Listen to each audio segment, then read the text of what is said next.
ஓம் சாந்தி. B.K. Surajbhai, mount Abu, Rajasthan. இன்று ஜனவரி 29ஆம் நாள். மேலும் நமது தபஸ்யா நிறைவு பெறுவதற்காக 2 நாட்கள் தான் இருக்கின்றது. யாருடைய மனமானது ஏகாந்தமாக ஏகாக்கிரதாவாக இருக்கின்றதோ அதுவே சிரேஷ்டமான தபஸ்யாவாகும். யோகயுக்த ஆத்மாக்களுடைய அழகே இந்த ஏகாந்தம் மேலும் ஏகாக்கிரதாவாகும். யோகயுக்த ஆத்மாக்கள் இந்த 2 விஷயத்திலும் மிகுந்த கவனம் கொடுப்பார்கள். ஏகாந்தம், அதாவது நாம் தனிமையில் இருக்கும் பொழுதுதான் மிக நல்ல சிந்தனைகள் நம் மனதில் உருவாகின்றது. ஏகாக்கிரதா என்றால் நமது மனம் புத்தியை எங்கு வேண்டுமோ, எப்போது வேண்டுமோ, எவ்வளவு நேரம் வேண்டுமோ அவ்வளவு நேரம் நாம் நிலைத்திருக்க செய்ய வேண்டும். இதற்கு மிக நல்ல பயிற்சியும் மிகவும் அவசியமாகின்றது. சிலருடைய மனமானது குழந்தை பருவத்திலிருந்தே அலைபாய்ந்து கொண்டே இருக்கக்கூடியதாக இருக்கின்றது. சிலரது மனமானது 1000 வருடங்களாக அலைந்து கொண்டே இருக்கின்றது.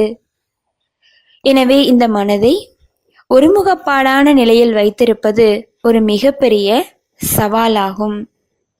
தீவிர கதியில் ஓடிக்கொண்டிருக்கக்கூடிய மனதை எவ்வாறு கட்டுப்படுத்துவது? சயின்ஸ் என்பது அநேக விதமான காரியங்கள் செய்து கொண்டிருந்தாலும் கூட மனதை கட்டுப்படுத்தக்கூடிய சக்தி அந்த சயின்ஸிற்கு கிடையாது. யாருக்கு பகவானுடைய ஞானம் கிடைத்திருக்கின்றது, யாரிடம் பவித்திரதாவினுடைய சக்தி இருக்கின்றது, உள்ளத்தில் அனைவருக்காகவும் நிர்மலமான அன்பு சுப பாவனை நிறைந்திருக்கின்றதோ அப்படிப்பட்ட யோகிகளால் மட்டுமே மனதை கட்டுப்படுத்த முடியும். உலகில் அனைத்து சக்திகளிலும் மன ஒருமுகப்பாட்டினுடைய சக்திதான் மிகப்பெரிய சக்தியாகும். இந்த ஒருமுகப்பாட்டினுடைய சக்தியைத்தான் சைலன்ஸ் பவர் என்று நாம் கூறுகின்றோம்.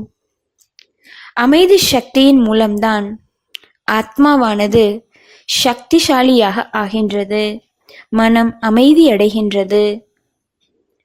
அவர்களிடம் ஏகாக்கிரதாவினுடைய சக்தியும் இருக்கின்றது.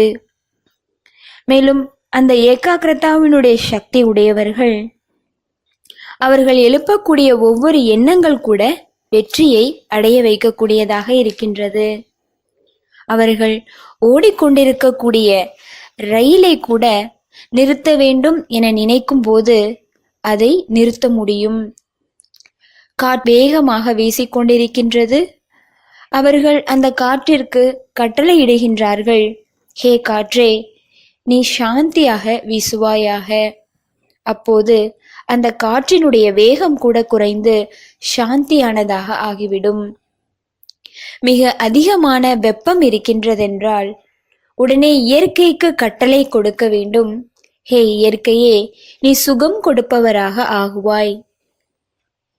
உடனே சிறிது நேரத்தில் இயற்கையின் சூழலானது முற்றிலும் மாறிவிடும். ஏனெனில் ஏகாக்கிரதாவினுடைய சக்தி ஒரு மிகப்பெரிய சக்தியாகும்.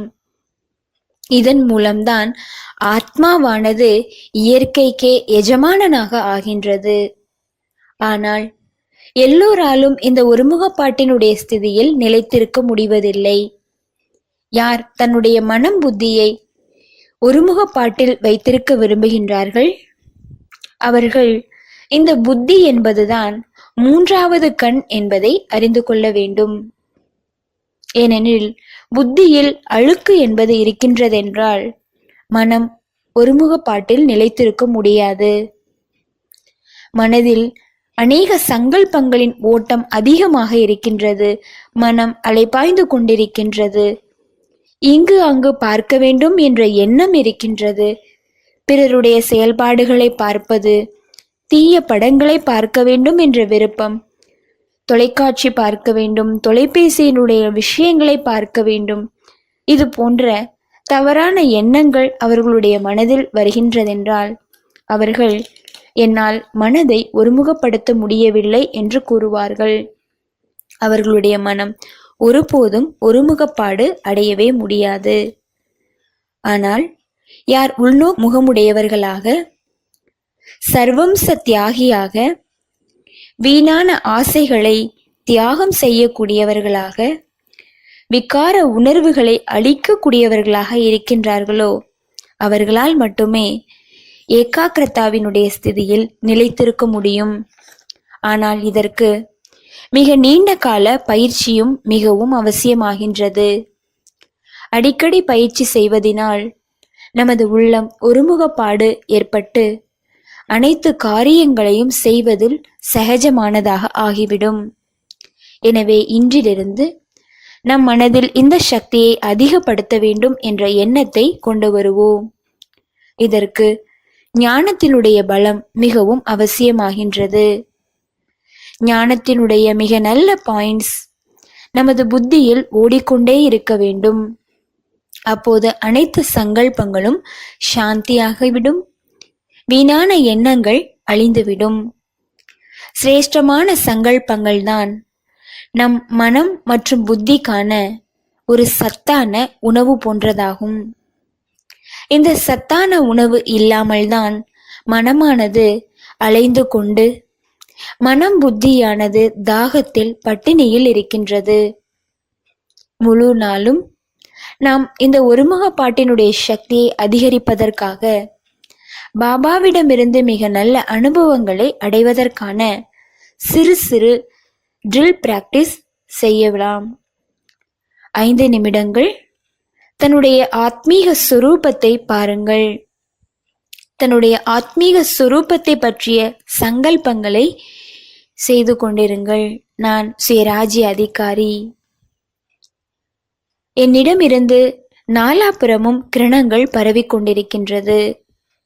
பிறகு 5 நிமிடங்கள் சிவ தந்தையை பரந்தாமத்தில் சென்று பாருங்கள். அவர் ஞானக்கடலாக இருக்கின்றார்.